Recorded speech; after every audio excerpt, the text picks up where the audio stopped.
Salaysay nagsimula ang live stream sa pagbati at pagbibigay ng shoutout sa mga manonood, lalo na sa mga OFW, supporters at miyembro ng I Love Joy International at Joynetics. Binanggit at pinasalamatan ang iba't ibang pangalan ng supporters, sponsors at kapwa vloggers. Habang nagpapatuloy ang programa, lumabas ang issue kaugnay sa pagsunod sa rules ng Kalingap. Pinag-usapan kung bakit tila si Kuya Andy ang madalas pinupuna o pinaparatangan na lumalabag, samantalang may mga pagkakataong si Kuya Bal mismo ay nagbigay ng pahintulot sa ilang gawain. May ilan ding nagsabing mali ang ginawa ni Kuya Andy, ngunit marami ang nagtatanggol sa kanya dahil nakikita nila na sumusunod siya sa tamang proseso. Ipinunto rin na may mga beneficiary at sponsors na tila mas napapaboran, partikular ang koneksyon ni na Kuya Andy at Joy Diwata. May mga tanong kung bakit tila kay Joy lamang dumadaan ang ilang sponsors, samantalang dapat ay dumadaan sa mga itinalagang daan kay Kuya Bal, Kuya Andy at Kalinga Prab. Tinalakay din ang usapin sa pagba-vlog ng mga benepisyaryo. May mga nagsasabing dapat hindi agad ibinabahagi sa publiko ang tulong, lalo na kung hinihiling ng sponsor na pribado lang ito. Pero may mga pagkakataong napapagamit ang vlog para sa views o trending na nagdudulot ng intriga. May ilan namang nagbigay ng depensa kay Kuya Andy na bagamat mababa umano ang pinag-aralan ay may takot sa Diyos, may respeto at nagsasabi ng tuwid. Pinuri rin siya dahil sa pagtulong sa mga walang magulang na bata at sa pagiging tapat sa charity. Binanggit na minsan ng mga simpleng tao na tahimik lang ang siyang tunay na sumusunod sa patakaran. Kasabay nito, tinalakay ang bashing at kompetisyon sa loob ng komunidad ng mga vloggers. May mga nagsasabing masakit na imbes na pagtulungan, ay nagkakandadurog pa ang mga personalidad. Binanggit din ang papel ng mga reactors na minsang nagdadagdag sa gulo ngunit nagsisikap magbigay ng klarifikasyon. Sa huling bahagi, patuloy pa rin ang pagbibigay ng shoutout, pagbati sa mga kaarawan, at pagpapasalamat sa mga sponsors at solid supporters. Pinaalala na huwag iskip ang ads para matulungan ang mga charity vloggers tulad ni Kuya Andy. May mga nagbigay pa ng personal na kwento ng suporta, pagpapadala ng ayuda at paghikayat na ipagpatuloy ang pagkakaisa. Ang live ay halo ng shoutouts, pasasalamat sa sponsors, at seryosong diskusyon tungkol sa mga isyu ng pagsunod sa patakaran sa Kalingap, partikular sa kaso ni Kuya Andy. May nagtatatanggol at may bumabatikos, ngunit nangingibabaw ang mensahe na ang tunay na layunin ay ang pagtulong, hindi ang kompetisyon o intriga. Ang livestream ay nagsimula sa maraming shoutout para sa mga viewers, lalo na sa mga OFWs at Joynetics supporters mula iba't ibang bansa, Saudi, Hong Kong, US, Italy at BPRI. Binanggit ang iba't ibang pangpangalan ng solid supporters, sponsors at kaibigan ng host, kabilang sina Mama Marilyn Chang, Tita Marie, Mama Helen at mga kasamahan ng I Love Joy International. Pangunahing nilalaman. 1. Shoutouts at pasasalamat. Mahaba ang bahagi ng programa na inilalaan sa pagbati at pagpapasalamat sa mga viewers at sponsors. Binanggit ang mga kasamahan sa iba't ibang lugar at in-encourage ang lahat na mag-thumbs up at huwag mag-skip ng ads para masuportahan ang channel. 2. Issue kay Kuya Andy at Kalingap. Lumabas ang diskusyon tungkol sa pagsunod sa rules ni Kuya Bal sa Kalingap community. Pinuna ang ilang pagkakataon na tila lumalabag si Kuya Andy sa mga patakaran, gaya ng pag-interview ng beneficiaries na bawal ipakita agad. May mga nagsabi na si Andy ay mali at tila nagpapakita ng kasamaan, ngunit may iba ring nagtatanggol sa kanya na siya ay sumusunod lamang sa rules at may respeto sa Diyos. Binanggit din ang conflict sa scouting system kung kanino dapat dumadaan ang mga sponsors at tulong. 3. Reaksyon sa mga vlogger at supporters.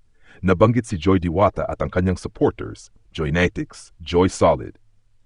Lumabas ang pangalan ni Bente Boy na umamin sa pagkakamali matapos ang isang controversial na interview.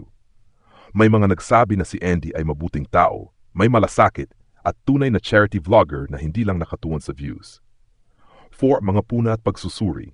Ilang commenters ang nagsabi na hindi patas ang tingin ng ibang reactors kay Andy na laging siya ang nasisisi. May mga paalala na huwag ibagsak ang kapwa vloggers kung tunay ang hangarin na tumulong. May paniniwala rin na si Andy, kahit mababa ang pinag-aralan, ay may respeto at takot sa Diyos kaya mas sumusunod sa tama. 5. Mga pahabol at updates. Maraming dagdag na personal shoutouts at pasasalamat sa mga nagbigay ng suporta. May nabanggit tungkol sa blueprint na ipapadala via LBC na mukhang konektado sa tulong pabahay. Ipinahayag ang pasasalamat sa lahat ng sponsors at sa patuloy na pagpalaganap ng kanilang channel. Tema at diwa, pagpapasalamat sa sponsors at supporters. Diskusyon at depensa kay Kuya Andy tungkol sa kanyang pagsunod o di umano'y paglabag sa mga rules ni Kuya Bal. Pagkakaisa at pagkaiba ng opinyon sa loob ng Kalingap community. Paalala na ang tunay na layunin ay charity at hindi pagkawasak ng kapwa. Buod, ang livestream ay pinaghalong mahabang shoutouts, pasasalamat at seryosong diskusyon tungkol sa issue ni Kuya Andy sa Kalingap community, partikular sa pagsunod sa rules ni Kuya Bal at kung paano ito nakikita ng mga supporters at reactors. Salaysay nagsimula ang livestream sa pagbati at pagbibigay ng shoutout sa mga manonood, lalo na sa mga OFW, supporters at miyembro ng I Love Joy International at Joynetics. Binanggit at pinasalamatan ang iba't ibang pangalan ng supporters, sponsors at kapwa-vloggers. Habang nagpapatuloy ang programa, lumabas ang issue kaugnay sa pagsunod sa rules ng Kalingap. Pinag-usapan kung bakit tila si Kuya Andy ang madalas pinupuna o pinaparatangan na lumalabag, samantalang may mga pagkakataong si Kuya Bal mismo ay nagbigay ng pahintulot sa ilang gawain. May ilan ding nagsabing mali ang ginawa ni Kuya Andy, ngunit marami ang nagtatanggol sa kanya dahil nakikita nila na sumusunod siya sa tamang proseso. Ipinunto rin na may mga beneficiary at sponsors na tila mas napapaboran, partikular ang koneksyon ni na Kuya Andy at Joy Diwata. May mga tanong kung bakit tila kay Joy lamang dumadaan ang ilang sponsors, samantalang dapat ay dumadaan sa mga itinalagang daan kay Kuya Bal, Kuya Andy at Kalingap Rob. Tinalakay din ang usapin sa pagba-vlog ng mga benepisyaryo. May mga nagsasabing dapat hindi agad ibinabahagi sa publiko ang tulong, lalo na kung hinihiling ng sponsor na pribado lang ito. Pero may mga pagkakataong napapagamit ang vlog para sa views o trending na nagdudulot ng intriga. May ilan namang nagbigay ng depensa kay Kuya Andy na bagamat mababa umano ang pinag-aralan ay may takot sa Diyos, may respeto at nagsasabi ng tuwid. Pinuri rin siya dahil sa pagtulong sa mga walang magulang na bata at sa pagiging tapat sa charity. Binanggit na minsan ng mga simpleng tao na tahimik lang ang siyang tunay na sumusunod sa patakaran. Kasabay nito, tinalakay ang bashing at kompetisyon sa loob ng komunidad ng mga vloggers. May mga nagsasabing masakit na imbes na pagtulungan, ay nagkakandadurog pa ang mga personalidad. Binanggit din ang papel ng mga reactors na minsang nagdadagdag sa gulo, ngunit nagsisikap magbigay ng klarifikasyon. Sa huling bahagi, patuloy pa rin ang pagbibigay ng shoutout, pagbati sa mga kaarawan, at pagpapasalamat sa mga sponsors at solid supporters. Pinaalala na huwag iskip ang ads para matulungan ang mga charity vloggers tulad ni Kuya Andy. May mga nagbigay pa ng personal na kwento ng suporta, pagpapadala ng ayuda at paghikayat na ipagpatuloy ang pagkakaisa.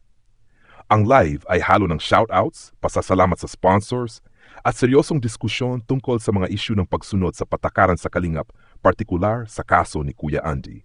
May nagtatatanggol at may bumabatikos, ngunit nangingibabaw ang mensahe na ang tunay na layunin ay ang pagtulong, hindi ang kompetisyon o intriga.